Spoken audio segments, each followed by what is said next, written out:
حدیث نمبر 547 547 عن ابی ہریرہ رضی اللہ عنہ ان رسول اللہ صلی اللہ علیہ وآلہ وسلم قال اذا مات الانسان انقطع عنہ عمله الا من ثلاثة.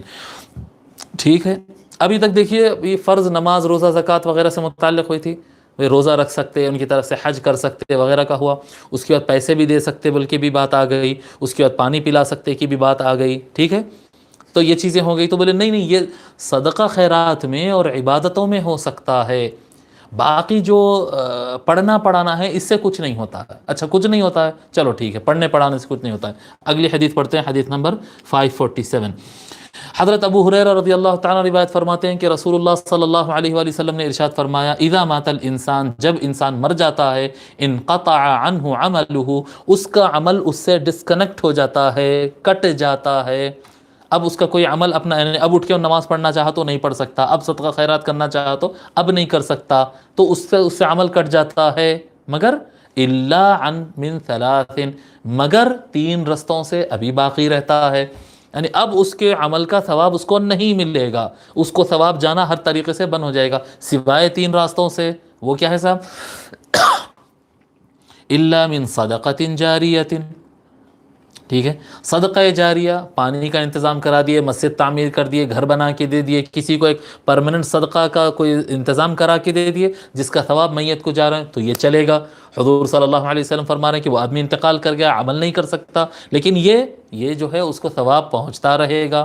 نمبر 2، او علم ينتفع به، ایک آدمی نے جو ہے کیا کہتے ہیں کچھ علم سکھا دیا تھا، کسی کو قرآن پڑھنا سکھا دیا، کسی کو سائنس میتھس پڑھا دیا، کسی کو جو ہے کارپینٹر بنا دیا، لکڑی کا کام کرنا سکھا دیا، اب وہ آدمی اس سے کما رہا ہے. جی اگر یہ نہیں سکھاتا اور یہ اس کو تعلیم نہیں دیتا اور یہ اگر اس کو ہنر نہیں بتاتا، یہ نہیں کر سکتا تھا. آج وہ قرآن پڑھ رہا ہے، آج وہ لوگوں کو تفسیر بتا رہا ہے، آج وہ جاب کر رہا ہے، تو وہ کس کی وجہ سے؟ وہ استاد کی وجہ سے جس نے سکھایا ہے. اب وہ استاد مر گیا ہے، استاد کا کام ختم ہو گیا، لیکن اس کا علم کام کر رہا ہے آگے.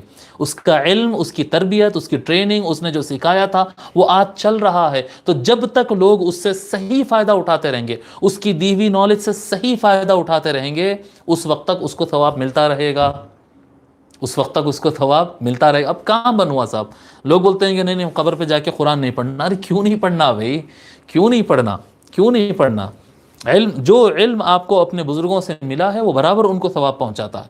پھر فرماتے او ولد صالح يدعو له، یا پھر ایسی یعنی آدمی ایسی اولاد چھوڑ گیا ہو، جو وہ مر گیا تو وہ اولاد اس کے لیے دعا کرتی ہے.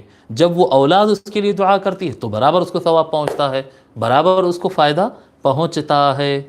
جی وہ خود کے لیے دعا کرتا تھا اللہ معاف کر دے، اللہ معاف کر دے، اب انتقال کر گیا، اب اس کا بیٹا اگر اس کے لیے دعا کر رہا ہے تو برابر فائدہ پہنچتا ہے. کیوں؟ کیونکہ وہ حقیقت میں یہ ہے کہ وہ بیٹے کی تربیت اس نے کیا نا. اگر وہ بیٹے کو کافر و مشرک بنا دیتا تو وہ اس کے لیے دعا نہیں کرتا تھا. وہ بیٹے کو اچھی تربیت کیا تبھی تو وہ دعا کر رہا ہے. وہ اچھا انسان تھا تبھی تو وہ صدقہ جاریہ کے لیے کوئی کام کیا تھا یا اس کی طرف سے لوگ صدقہ کر رہے تھے. وہ اچھا انسان تھا اسی لیے تو کام آنے والا علم دوسروں کو سکھایا تھا نا. تو حقیقت میں ایک طرح سے وہ اس کا اپنا عمل ہے، لیکن وہ گزر گیا ہے. اب دوسرے لوگ عمل کر رہے ہیں، اب وہ عمل نہیں کر رہا ہے، اب عمل دوسرے لوگ کر رہے ہیں، اب استفادہ دوسرے لوگ کر رہے ہیں، لیکن اس کا ثواب برابر اس کو پہنچے گا.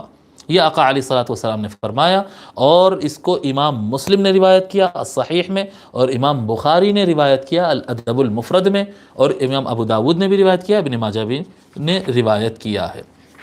اچھا ٹھیک ہے، اتنا ہو گیا. تو اب آخری میں آ کے پھر جو ہے میں بعض لوگوں کو سنا، جب اتنا سب سنا دیتے ہیں نا، ایک کامن سینس کی بات ہے، اس میں بھی سارے حدیثیں پڑھنے سے پتہ چل جاتا ہے کہ کوئی بھی اچھا کام، ثواب والا کام، نفع والا کام آپ کریے اور اللہ سے گزارش کریے اس کا ثواب میت کو دیجیے، تو اللہ تعالیٰ قبول کرتا ہے اور ثواب پہنچتا ہے، میت کو فائدہ پہنچتا ہے. ایک کامن سینس اتنے حدیثیں پڑھ لینے کے بعد سمجھ میں آ جاتا ہے، لیکن وہ پھر کانٹا آ کے اٹک جاتا ہے. قرآن پڑھنا کہاں لکھا ہوا ہے؟ اب اگر قرآن پڑھنا کہاں لکھا ہوا ہے اگر بتا دی تو پھر آیت کریمہ کہاں پڑھنا کہاں لکھا ہوا ہے؟ ٹھیک ہے، پھر وہ کہاں پڑھنا لکھا ہوا ہے؟ پھر یہ ہر چیز ایسا تھوڑے بتائے. او علم ينتفع به، ہو گیا نا. قرآن علم نہیں ہے کیا؟ جی حضور صلی اللہ علیہ وآلہ وسلم، کوئی صحابی حضور کے پاس آ کے کوئی اچھی چیز کا نام لیا جی تو حضور منع نہیں کیے. حضور صلی اللہ علیہ وآلہ وسلم اوپن رکھے. اور زمانے صحابہ، تابعین، تبع تابعین میں ایک عام بات تھی قرآن پڑھنا اور اس کا ثواب بھیجنا، یہ اکابر میں یہ عمل تھا. یہ